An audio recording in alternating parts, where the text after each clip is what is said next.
To add Razorpay to a Godaddy website, start by signing in to your account on the Godaddy website. From there, navigate to the Website and Hosting section, and then select Website Builder.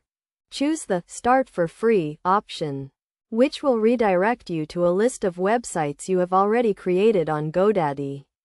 Select one of these sites, and then click the Edit Website button on the right side of the screen. In the website editor, click the Add Section button, which will open a search form on the right side. Search for HTML. Click on it, and then click Add to add an HTML section to your website. This will give you a title and custom code field. You can title it Razorpay and paste the code for the Razorpay button that you created on the Razorpay website into the custom code field.